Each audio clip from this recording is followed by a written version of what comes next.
pagplano sa makadiyos na paraan. At ngayon, patawarin niyo po kami sa aming mga kasalanan at alisin niyo lahat ng mga sagabal na pwedeng umadlang na para maunawa namin kayo ng lubos. Speak to us in a simple way. But continue, Lord, to enable us to know your will for our lives and continue to enable us, O Lord, to plan correctly so that we may benefit from the life that you have given us. Lord, be our speaker. Speak powerfully, mightily, glorify your name, heal us, empower us, open our eyes. In the name of Jesus, your Son, our Lord, we pray with thanksgiving. Amen. How to plan to succeed? Proverbs 16, we'll be reading from the Contemporary English Version. Verse 1, we humans make plans, but the Lord has the final word. So unang-una, sinabi, may plano tayo dapat. Tayo ang gumagawa ng plano. The assumption is we make plans. We should have a plan. Hindi kung ano na lang mangyari, kung ano na lamang ang kahinat na isang araw, na isang linggo, na isang buwan, na isang taon, and before you know it, ng isang lifetime. Sabi nga nila, those who fail to plan, actually plan to fail. Yung walang plano, actually may plano. May plano silang mabigo. So may plano dapat for the month, for the year, for 10 years. Ang mga estudyante may plano para sa isang semestre. Then you plan for a career. What's your plan for your family? Anong plano para sa sarili? At may plano na ba tayo para sa retirement? Kaya marami mga pangangailangan ang biglang dumarating nang hindi natin matugunan, walang kaplano-plano. So ano ang plano nyo para sa inyong buhay? Kung hahati-hatiin ang natitira pang panahon ng ating buhay into 5 or 10-year segments, ano-ano ang gusto nyo mangyari? Siyempre, hindi naman lahat ng plano natin, yun ang mangyayari. Pero may plano ka, meron ka sinusunod na direksyon, meron kang goal, which you cut down into achievable objectives, and then to-dos and not to-dos, hanggang nabubuo yung panahon, nakikita mo, nabubuo rin yung plano. Proverbs 16:20, if you know what you're doing, you will prosper. So how do we plan? First of all, know. Be knowledgeable. Bawat alam ng ating isip ay parang isang kasangkapan, isang tool na nagpapadali ng trabaho. Nagbubukas ang pinto, parang susi. Nag-aakyat sa isang mataas, parang elevator. Nagbibigay ng liwanag sa madilim. So know the facts of your life. Know your strengths. Know your weaknesses. And very importantly, know what you want. Ano ba talaga ang gusto mo sa buhay? Lagi marami nagtatanong sa akin, ano po ba ang mahalagang qualities ng isang lalaki o babae para i-consider ko na maging asawa? And I always answer the same way, what can you not live without? Yung talagang hindi ka mabubuhay pag wala yun sa partner mo, dapat makita mo sa kanya. And then dapat alam mo rin what you can live without. Gusto mo lang, but you can live without. So don't have a partner that doesn't have what you cannot live without. Kaya dapat alam mo talaga kung ano yung gusto mo. Marami kahit sa pag-aasawa, hindi napapatama ang pagpili o ang pagpapakasal kasi hindi naman nila alam kung anong gusto nila sa buhay eh. Na-in love lang sila dahil makapalang kilay. Dahil maganda ang boses, dahil text ng text, dahil thoughtful. Pero mamaya naghihiwalay, nagkakagalit, o impyerno ang buhay together. O kung hindi man impyerno, boring, pinagtsatsagaan na lang, total mamamatay din tayo pagdating ng araw, tapusin na lang to. Ganun lang ba yun? Minsan ka lang mabuhay. So what do you want? Do you want, halimbawa, to have material success? Then huwag ka mai-inlove sa taong walang ambisyon kahit gaano kakapal ang kilay. What do you want? Do you want yung mga matatamis na mga sandali araw-araw? So, pwede ng tamad, basta thoughtful. Diba? So what do you want? It must be clear. At dahil tayo nilikha ng Diyos na unique, meron tayo talagang kanya-kanyang gusto at kanya-kanyang ayaw. So don't have anybody na meron nung talagang hindi mo pwedeng pagtyagaan, na may ugaling ganun, kahit marami pa siyang qualities na maganda, pero hindi mo pwedeng pagtyagaan yung ganito niyang quality, then have someone else. Or don't have anybody at all. Importante na nasasabi natin yun. No. Very importantly, know yourself. At kung may papakasalan ka o magiging business partner, matagal na pagsasama yan, know the other person. Hindi yung parang suntok sa buwan. Kailangan may facts. And over and above knowledge, be discerning. Hindi lahat ng bagay nalalaman, pero yung mahalaga, nararamdaman. Kailangan may pakiramdam ka. Ito bang gagawin kong negosyo? Kahit sa alam ko maganda, pero ano ba yung nararamdaman ko? Ano ba yung kutob ko? Spiritual beings tayo. Nilikha tayo sa image ng Diyos. Meron tayong espiritu. Kaya meron tayong ibang dimension ng pagsukat sa mga bagay. Hindi lang yung knowledge by facts. But what does your spirit tell you? Ano yung iniisip mo na tapos baligtad yung nararamdaman mo? Napakarami mga tao, pagka napatunayan na nila ang isang mali, tsaka nila sasabihin, sabi ko na nga be, may nakukutuban na nga ba ako dito sa taong to eh. May nararamdaman na nga ba ako. Pero hindi nila in-operationalize, ang in-operationalize nila yung what they know, or what they see, or what they hear. So be discerning. Proverbs 16:25, sometimes what seems right is really a road to death. Kaya lang, halos patay ka na o naghihingalo ka na bago malaman mong mali yung daan na yon. Kaya hindi lang dapat alam, pinapaandar din yung espiritu, yung discernment. Therefore, you want to really plan, and you want to invest in your plan, you invest time, talent, treasure in your plan, pray. Para sa prayer life mo pa lang, bago pa mangyari ang mga mangyayari, meron ng salaan na pili na ng langit para sa'yo. Dahil alam ng langit ang punot dulo ng mga bagay, kaya dapat lagi kang nakikipag-communicate sa kalangitan. Makiramdam, observe. Kaya mahalaga rin, hindi nagpapadalos-dalos. Hindi nagmamadali. Ang mahalagang bagay, hindi ipinagmamadali. Malaki kasi ang damage pag nabuhol na, tapos saka mo parang uli kakalagin. Nailak na, tsaka mo uling bubuksan. Naikasal na, tapos maghihiwalay. Napirma na yung contract, tapos gusto mong umatras. Nag-down ka na agad sa kondo na to, sa kotse na to, yung pala ayaw mo, then forfeited na. Yung reservation fee mo, may bayad. Pag laging nagmamadali. Kaya mga salesmen, lagi kami namadali para huwag ko na maisip lahat yung negative. The Lord never hurries us up, especially if it's about an important direction in life that we have to take. How else do you plan to succeed? Get God's approval for your plan. Kailangan approve ng Diyos, kailangan kakampay mo ang Diyos sa lahat ng project ng buhay mo, lalo sa malalaki. Check your motives against God's teachings. Anong bang motibo ko? Ano ba ang tayo ng motibo ko doon sa katuroan ng Diyos? You've got to check your motives against God's teachings.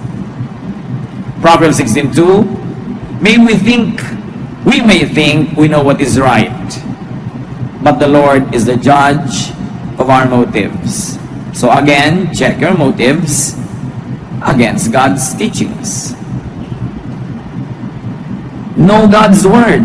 Because how can you check if you don't have a standard by which you will check?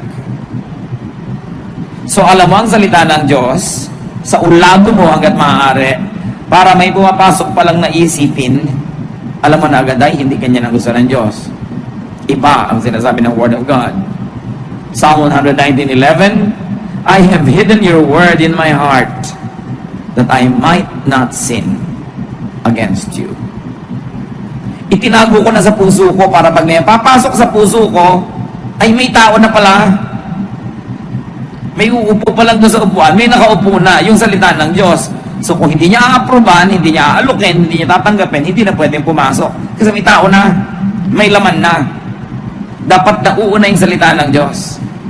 Kasi kung minsan, pag nauna yung iba, lalo yung hindi yung kagustuhan ng Diyos, kahit dumating yung salita ng Diyos, nag-aalangan ka kung susundin mo. Meron pa nga takasang hindi na susunod. Kasi may nauna na. Kaya dapat inuunaan. At yan ang halaga ng pagpapaaral sa mga bata sa Christian schools. Nauna na sa utak nila, nauna na sa puso nila yung Word of God. Pag darating yung mga temptations sa buhay nila later on, they will not be perfect. They will fall every now and then.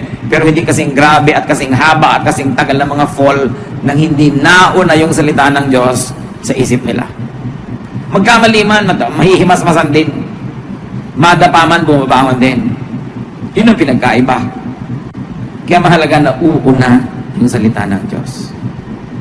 Kaya sa plano natin sa buhay, uunahin natin. Ang unang plano ko, mamuhay ng makadiyos sa paraan. Pag nauna na yon, may darating ay mga ibang offer ang buhay sa'yo, hindi makadiyos, pero tantalizing, attractive. Mare-reject mo na. Kasi may nauna na. Iba yung una. Kahit sa pila, iba yung nasa una, di ba? Talagang malaki yung hold mo dyan. So be wise. No? Apply wisdom in your planning. Iba ang knowledge, iba ang wisdom. Yung wisdom, hindi nakukuha sa information yan. Hindi yan nakukuha sa alam ng mga facts. Ang tanging nagbibigay ng wisdom ay panahon, karanasan. Kaya mahalaga na hindi ka lang knowledgeable, you're also wise. At dyan, nagiging importante yung mga may karanasan at may edad na sa buhay na pag-uusapan natin maya-maya. Proverbs 16:16, it's much better to be wise and sensible than to be rich. Bakit kaya pinagsama yung wisdom and good sense tapos versus rich? Of course, hindi naman kontra ang Bible sa maging rich tayo. But this is when wanting to be rich is not the wise choice at the moment. Meron at the moment. Kasi kung minsan, wanting to be rich is the right choice at that time. Paano malalaman ngayon that it's not wise to want to be rich? When pursuing wealth will destroy your relationship with God. Then it's not wise. It's not wise at this time to want to be rich. Pero ayan na, ino-offer na, ang bilis yumaman. Pero masisira ang relasyon mo sa Diyos.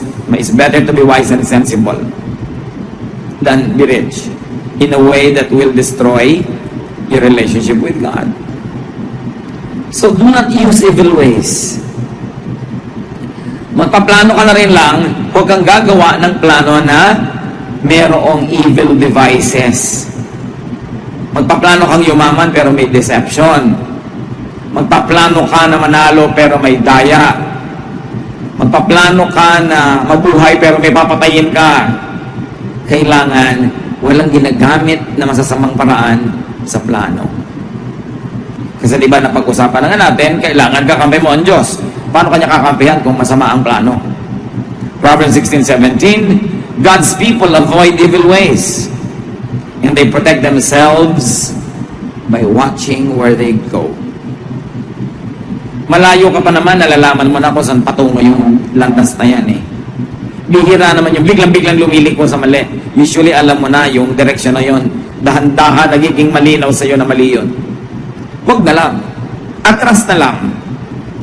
It's not worth it to destroy a relationship with God for wealth. Kasi kahit gaano karami yung pera mo, pag hindi ka naman pinayagan ni Lord na ma-enjoy yun, hindi mo rin ma-enjoy yung pera mo. Pero kung kasama ka ni Lord, gusto ka ni Lord pag-enjoy yan, kahit konti lang yung pera mo, na-stretch. Ang daming nangyayari sa konti. Iba na yung nabubuhay tayo sa favor ng Panginoon. Do not be proud in planning. Proverbs 16:18, too much pride will destroy you. So kung proud yung paraan mo ng pagpaplano, Yung nagiging mayabang ka kahit sa sarili mong mga magulang, sa mga pinagkakautangan mo ng loob, sa mga dapat mong igalang, sino magsasabing magtatagumpay ang ganong plano? And never plan for pride. Bakit naman po nagbabalak kayo na ang laki-laking bahay ang ipatayo? Aba, siyempre, para matalo natin yung kapitbahay natin, walang kwentang plano yun. Bakit gusto mong makatapos ang napakataas na pag-aaral? Uho ko ba sa karunungan? Hindi. Para matalo ko yung mga pinsan ko. Pinakamataas ang title ko. Bakit naman kailangan natin ng kotse? Para makapagyabang tayo. Kahit sa ministry. Ba't kailangan natin magpatayo ng laki-laking building? Para kung pagyabangan pala yung iba, para patunayan mong ikaw yung pinakamahusay, walang kwenta yung ganung plano. Hindi ibig sabihin na pag gusto mo ng malaking bahay, o kotse, o education, o magandang church building, masama yung plano mo. Ang sinasabi natin, yung laman ng kalooban mo, yun ang alam ng Diyos. Kasi sa labas mukhang maganda yung plano, pero yung pala yung loob, bulok, may ibang hidden agenda, kaya doon naman tumitingin ng Lord sa puso. Kaya dapat tinetest mo ang sarili mo against God's word and against your own conscience. Ito bang pinagsasasabi ko ay totoo? Ito ba ay tama? Gusto ko ba talaga na maging excellent only because I like to serve God excellently? O gusto ko magpa-impress? May isang ayaw na ayaw ang Panginoon, yung pride. At ang mga taong proud, laging hirap ang loob. Kasi una, takot silang hindi magtagumpay dahil gusto nilang i-maintain yung pride nila. O kaya hindi sila matahimik dahil lagi nilang binabantayan yung achievement ng neighbor nila, baka sila malampasan. Hindi sila peaceful kasi lagi sila nakikipag-compete. Kaya it's much better to be humble. Yung hindi mo itinataas ang sarili mo, tapos hindi ka nga tumaas, o di walang sisihan. Wala kang dapat itago, wala kang dapat pagtakpan. Relax ka lang. Mahirap yun, nagme-maintain ka nang hindi mo kaya. O lagi kang natatakot na baka hindi mo na ma-maintain next time. So don't ever leave space for pride when you plan. So pag nagpaplano tayo ngayon mga kapatid, tinatanong natin, para ano ba to? Para papangyabang? Do not plan with ungodly people. Psalm 1:1 says that, blessed is the man who does not walk in the counsel of the wicked, nor does he stand in the way of sinners, or sit in the seat of mockers. Pinagpapala ang mga taong hindi nakikipagmabutihan, nakikisangkot, nakikisa sa mga masasama. Damay-damay kasi yan. Ang ganda ng plano, pero yung kapartner mo hindi mabuti, bali wala. I remember some years ago, there was a very successful developer of buildings, of condominiums. Tumawag siya sa akin, sabi niya, I have a very short question, Pastor, but I need your opinion. What is it? There's a very big business that I can do. And I support missions and missionaries and churches. And out of this project, I can support so much more of God's work. But there's only one question that's in my mind. So what's the question? The potential business partner is a man of another religion, a religion that we really cannot accept. We cannot even tolerate, not accept it. It's so different from the way we believe.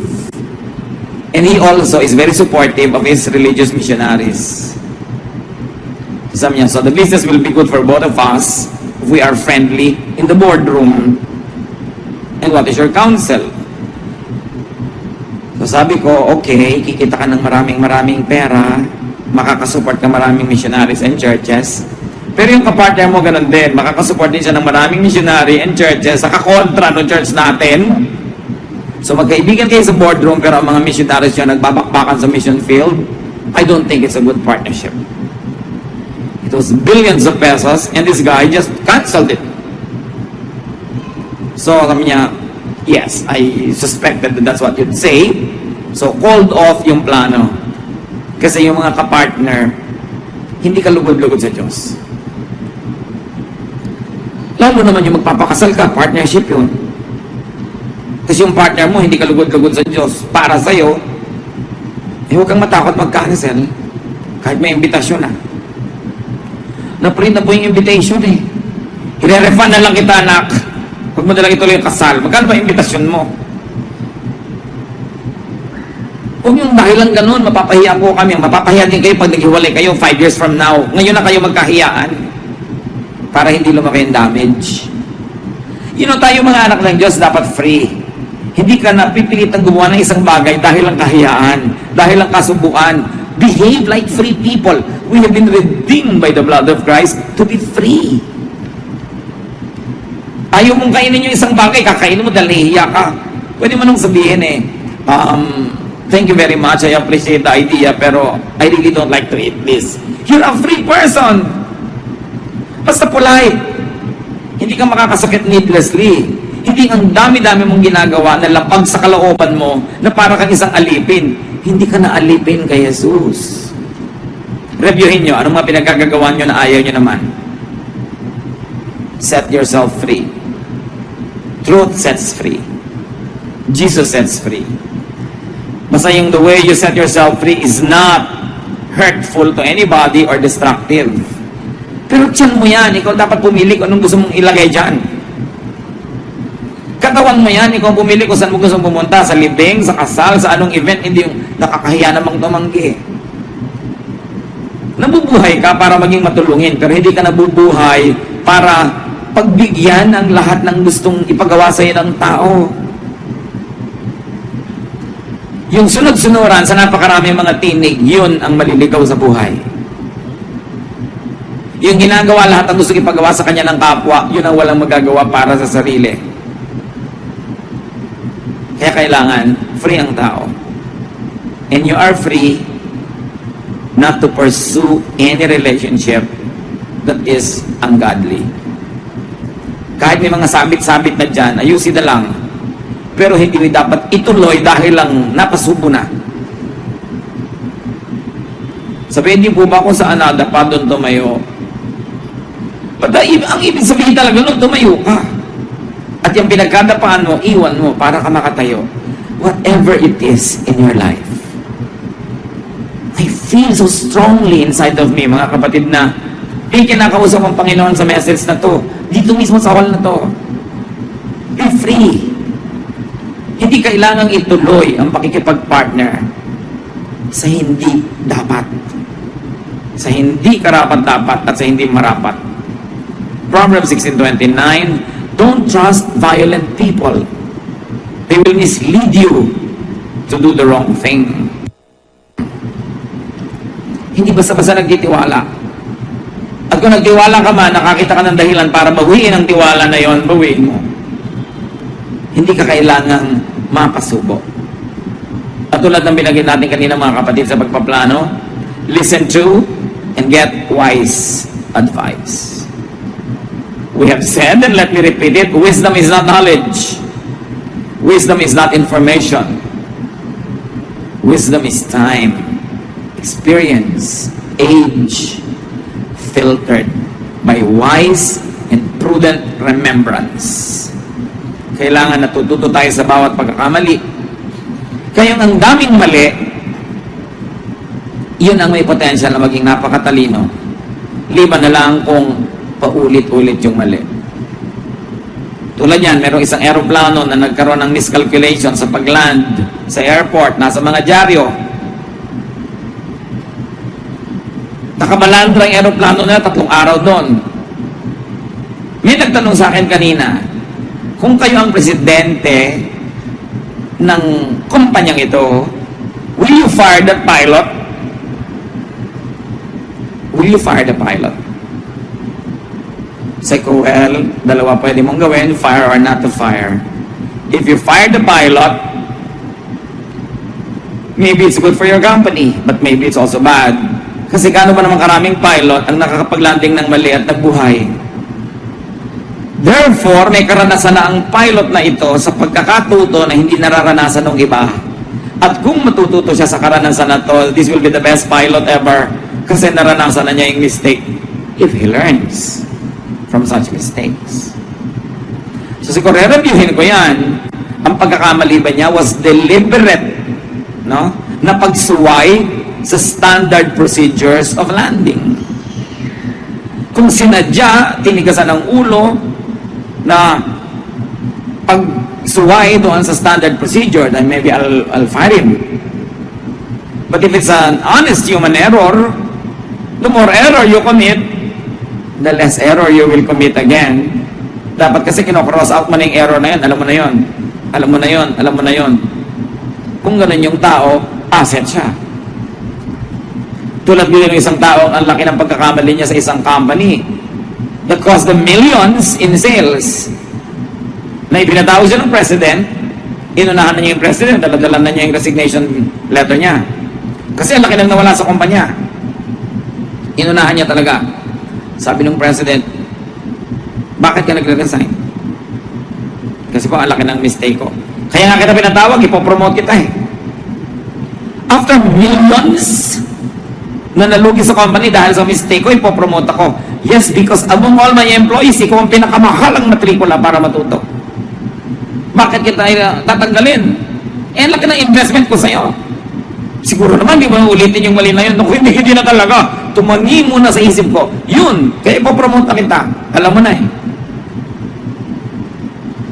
Pero iba naman yung sa 7 nobyo, nakakapitong anak na kayo ng iba-iba. Hindi na yun gano'n, ano? Parang paulit-ulit talaga. Wala ka nang, ma'am may dumanan mong komendat, in love ka na naman. Dapat natututo ka. So alam niyo yung nagkakamali, valuable na person yun. But depende kung aanin niya yung pagkakamali niya. Hindi niyo agad tinatanggal, inaalis yung nagkakamali. Kung matalino yung nagkamali, asset na yan. So listen to wisdom. Proverbs 16:31, gray hair is a glorious crown worn by those who have lived right. Liban na lang nagpaday. Sabi, alam niyo yung mga matatanda, meron talaga yung silbi. Kahit hindi yan marunong magbukas ng TV, kahit hindi yan marunong mag-text, kahit hindi makapag-Facebook, although marami na rin nag-Facebook, may alam yan na hindi nyo alam. Na hindi nyo malalaman hanggang hindi kayo tumatanda. Kaya dapat nakikinig. Iba ang karanasan. Iba yung karanasan na hinubog ng panahon. Sinala ng paglilini-lini at pagninilay-nilay. At pagkatapos, parang napakaraming nyog na kinudkod, ginata, naging latik. Ang dami mga latik na karunungan na matatanda. Ikaw nyog pa lang dahil bata ka pa. So mahalaga makinig. Huwag magpapadalos-dalos. At mga anak, always listen to the advice of your parents. Because unless they're insane, your interest will be foremost in their agenda. At kahit hindi ka agree, pag naging magulang ka na, malalaman mo, tama pala si nanay. Kasi naging nanay ka na, kaya mo nalaman. Mahalaga makinig. And then, you want to succeed in life, plan to be in control of your temper. Put your temper under control. Proverbs 16:32, controlling your temper is better than being a hero who captures a city. Mas dakilang accomplishment yung mapigil ang sarili kesa ibulalas lahat ng galit sa panahong naiisipang magalit.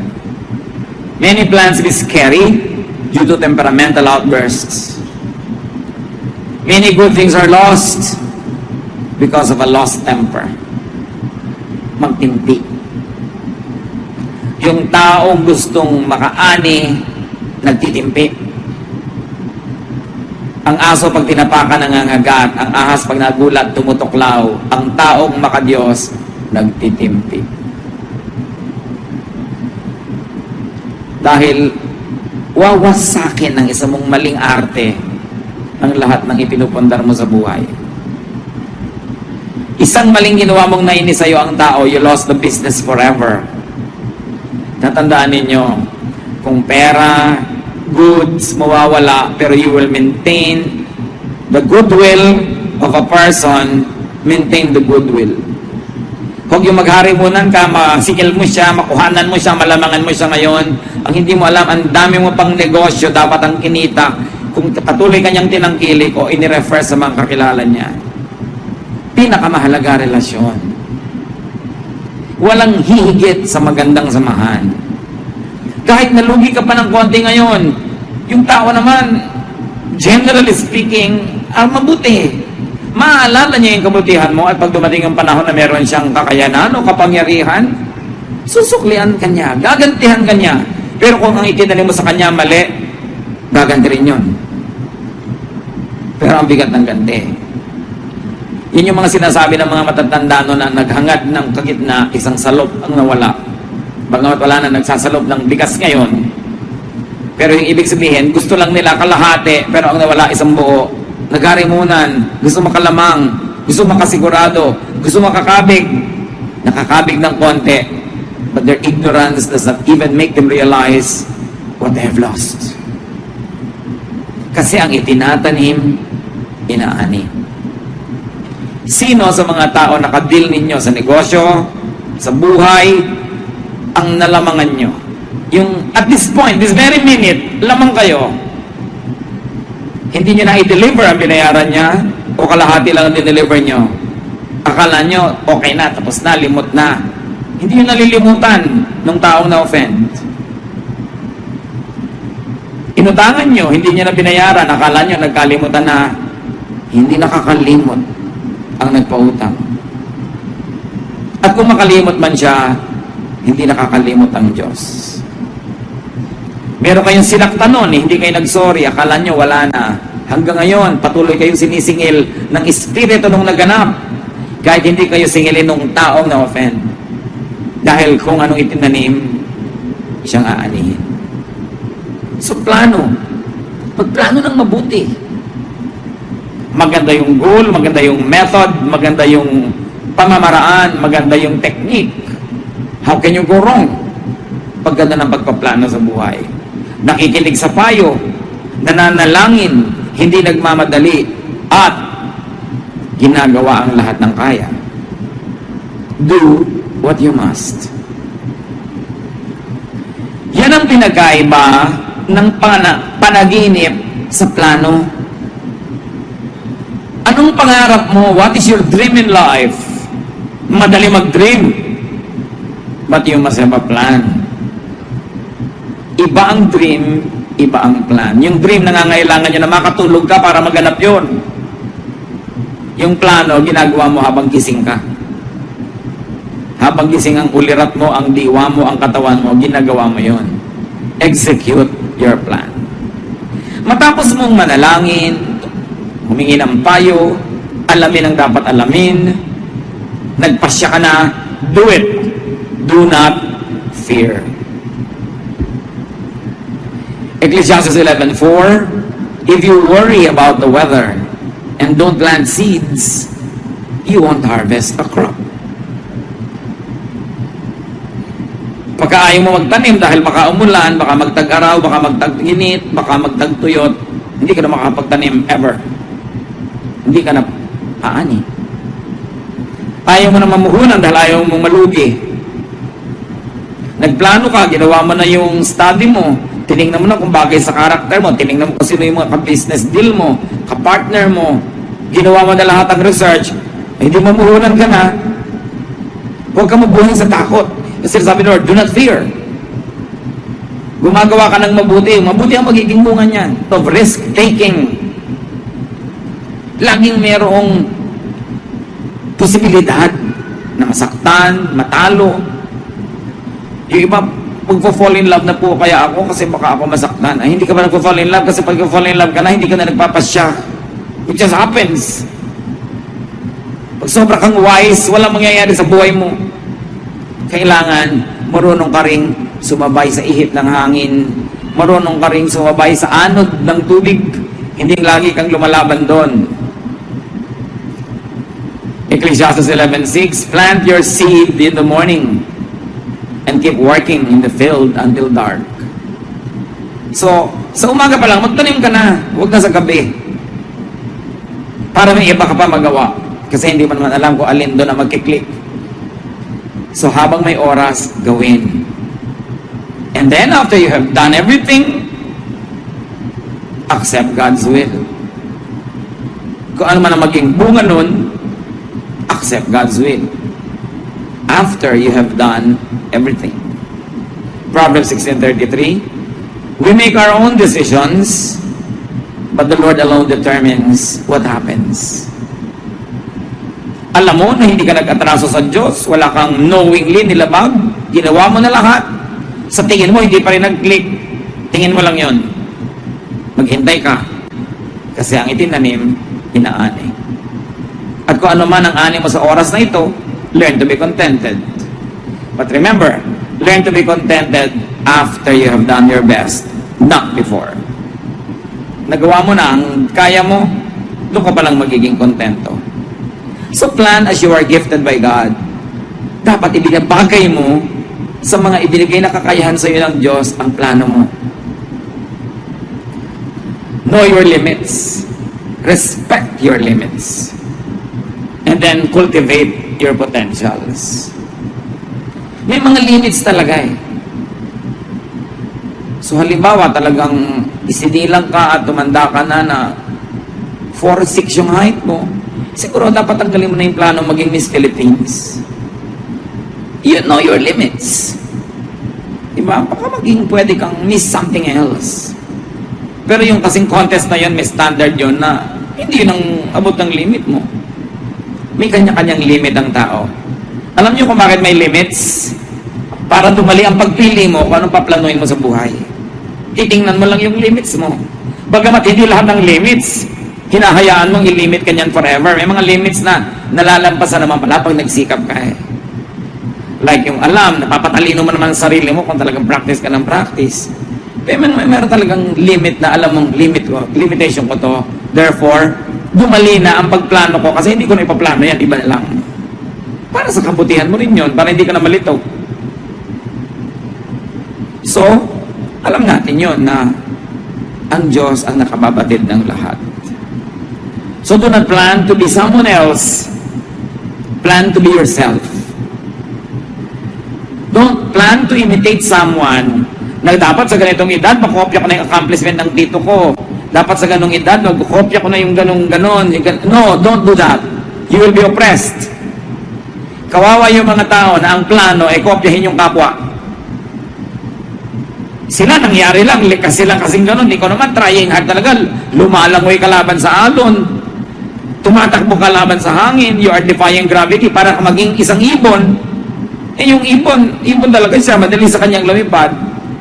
Eh di palaka ka, di tumalon ka. Mahirap din naman sa ibong tumalon. So, may kanya-kanya. Gaano sa ating karami ngayon hanggang ngayon mga kapatid, baka hindi natin alam, may kinokopya lang pala kayo. Lumaya tayo dyan. Magkakaiba tayo. Magkakaiba ng gift ng Diyos. Magkakaiba tayo ng destination at destiny. Magkakaiba tayo. Kasi gusto nilang sirain yung kinakaingitan nila. Kung hindi ka magiging ganon, dapat hindi rin siya ganon. And that is evil. We have to come to terms with ourselves. So we can plan well and live well. Be yourself. Be as God planned you to be. And very importantly, help others achieve their goals. Help others realize their plans. Mga kapatid, huwag kayong hahadlang sa katuparan ng plano ng kapwa. Do not knowingly stand in the way. Do not knowingly stunt people's attempts. Do not knowingly be a hindrance. God will be your opponent because God has a plan for that person. And don't stand in the way because the Lord will tolerate no such kind of enemies. Mag-review tayo, baka may mga taong nakahadlang tayo sa plano nila. Alam niyo ba na kung minsan magulang mismo ang hadlang sa plano? Gusto ng anak maging ganito, pero gusto ng magulang maging ganon siya. Yung tao nakakaalam ng sarili niya, ng talent niya, ng hilig niya, Pero i-impose ng nanay, kailangan maging dentist ka. Lahat ng kapatid ko, dentist. So, sinong naging sagabal sa katuparan ng plano ng anak? Ang nagmamahal na magulang. Kasi mali ang pag-define niya ng pagmamahal. Ang mga tita mo, mga successful dentist, gusto ka maging successful ka rin, therefore maging dentista ka. Eh, hindi naman pala yun ang calling ng tao sa buhay. Nakakabulag kuminsan ng pagmamahal. Akala natin, mas alam pa natin kung ano ikakabuti ng may sariling katawan just because mahal natin siya. Set people free. One of the best gifts that parents can give to their children is to set them free to pursue who they are. Hindi pa niya ikaw laging manaig. Kaya ang unang-unang nagaganap pag may isisilang na bata, nalalagot ang puso. Ibig sabihin, this person will be a distinct individual. This person will not have to be needlessly attached to you for life. That the first act of motherhood, of parenthood, is to cut the umbilical cord and let the child become his or her destiny. Eh kung gusto ng Diyos na ikaw laging masunod sa anak mo, di dapat wala ng patid, di may 7 kang anak, di may 7 nakakabit sa'yo, lagi mong kasama, kung saan ka pupunta, kasunod mo sila. At hindi na sila kakain, yung kainin mo, yun ang makakain nila through the pusod. Kaya nga nilalagot ng Diyos. Yung nilalagot ng Diyos, huwag niyong i-reconnect. Alam ng Diyos ang ginagawa niya. Hindi ibig sabihin na hindi na kayo magpapayo, magmamahal, magkakaroon ng togetherness. But you allow the person to be what God planned him or her to be. Maganda yun. Huwag tayong humadlang. Mga kapatid, tayo yumuko sa Panginoon at magbulay-bulay. Salamat.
At Panginoon, sa paalala na dapat kami may plano.